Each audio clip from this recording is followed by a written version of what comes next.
an MCA? Okay.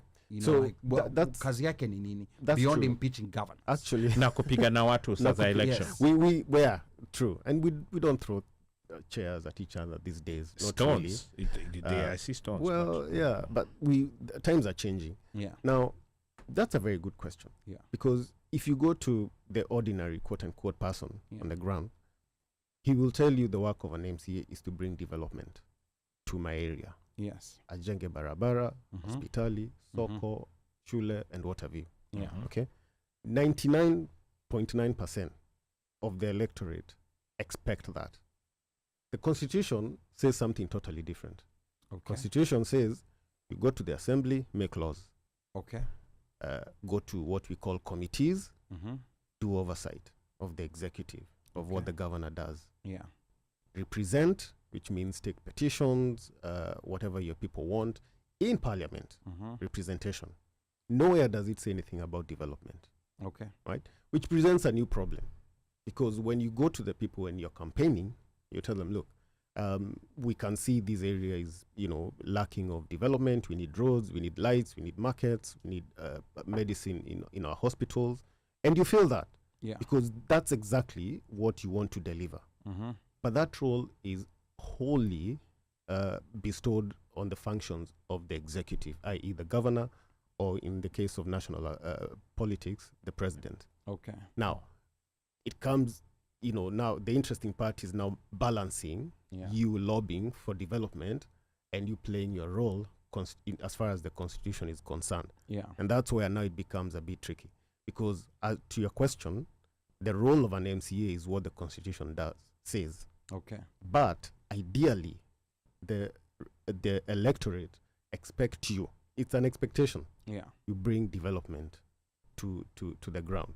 So that's interesting. How can this disconnect be sorted out? Because the Constitution is saying one thing. Yes. The people on the ground understand something different. Exactly. How do you translate legislation, oversight, representation? Because these words, on the ground, they're kizungu mingi. Kabisa. Yeah, they mean nothing. Mingi. They mean nothing. Yes. So how do you translate that? Yes. To resonate. Yes. With the development that people want, so that they kind of have an understanding. Okay. There's a middle ground. Yes. Where the two of you, that's the MCA. Yes. And the person on the ground can meet. Okay. Now, it gets even more complicated because of the 6 elected officials, which is from the MCA to the president. You have member of parliament, women reps, senators, governors, and everybody else. Now, only the ones that are expected to bring development is the governor, the president, the member of parliament. Yes. Those are the 3 people who are asked for roads and all these things.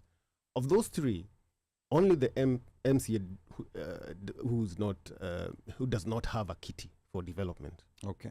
A member of parliament has, he has CDF. The governor has. Of course, the governor is, that's his work. Yes. And the president, of course, has that. Okay. Right? Now, to go back to your question, the MCA is supposed to bring development, but does not have any money, any kitty, anything to do this. Now, you have to improvise.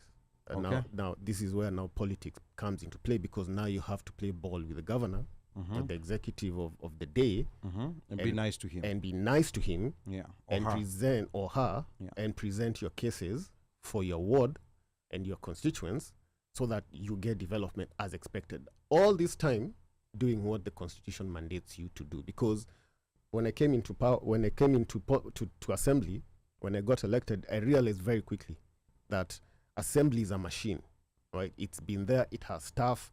As soon as you get into office, you are given your committees that you work on, you're given a calendar. It's like school, by the way. They even have a bell. We even have a bell of when you actually go into assembly. Oh, interesting. So it's a machine. So you start working from day one.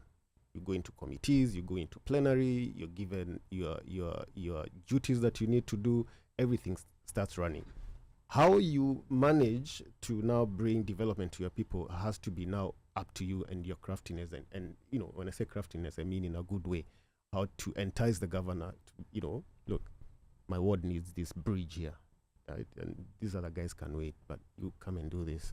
And this is where it becomes really tricky, because when we try and lobby for a ward development fund, it's not forthcoming. And we're going to talk about that ward development fund, but DJ Moshfire seemed to have a burning question here. Hata nimeshindwa bana. This is you know, I was about to ask you in all of this, because I see now you have to play, I was going to say dirty politics, but you have to play a lobbyist role. And it's ni kama wewe ni, you're a representative bila portfolio. Una do. You don't have money. No. And the expectation or the thought from the people on the ground is that you're going to deliver, because during campaign, supposedly somebody, maybe you did say, okay, you guys need this, blah, blah, blah, blah, blah. And then, you know, you get elected. Yes. So now, do you then also go to the member of parliament because they have CDF funds and say, hey, boss, sasa, ni hivi. Hapa kwetu, you're the one who's covering my award. We need ABCDFG. Nimeongea na ule mse kule juu, lakini ule nika atakuja next year but one. Exactly. Sasa unaonaje unipe kipande kidogo? Does that how and what do you hold, or what would you have as an exchange in this conversation? A, with the MP and B, with the governor. Okay. And I think Washeke was asking that question. Your question, I think, is along the lines of how, as an MCA, can you legislate to ensure development is happening for your ward? That goes in line with, I think, with what Omosh was asking. How do you navigate that dicey, slippery road? So again, if you go back to the Constitution envisioned that as a legislator, whatever laws you make or amend or repeal and do whatever karabati, you're supposed to basically, they're supposed to enable development to eventually come to your ward. And that's the design. You go and say, look, every ward shall have X number of bridges or roads and everything else. And then it's supposed to work that way, because you take these laws to the governor. You take the budget, for example. The budget comes to the assembly. We scrutinize it, we change, we put this and that. We do something called a CIDP. It's a 5-year program. We break it down to an annual program called an annual development plan. What is a CDIP? That one. CID. DCI. CIDP. It's an annual plan. It's I'll get the actual words for you. Okay. Right? Okay, but it's a 5-year program which basically maps out what you're supposed to do in the 5-year. We pass it in the first year once we're elected. Then we do an ADP, it's an annual development plan. That's an annual plan, derived from the first plan, okay? Once we have that, we take it to the governor for assent, right? We say we want to build X number of hospitals, X number of roads, and all these. So essentially, the Constitution says, you've done your work as far as development is concerned. Now it's up to the governor or the executive to implement. Once he implements, you oversight what is done. That's how it's supposed to be. But remember, once it goes to the governor, it can be implemented partially or not even at all in your ward. This is where now you have to be, clever in how you cajole him or persuade him to prioritize your ward. Now, to what Omosh is saying, there are some members of parliament who are very, very cooperative with their MCAs in terms of development. They'll be like, look, I'm coming to launch a road in your area. Twende pamoja. Because, politics is perception. Ukionekana hapo na MP, you're doing a road, he's this side, you're this side, you've done your job.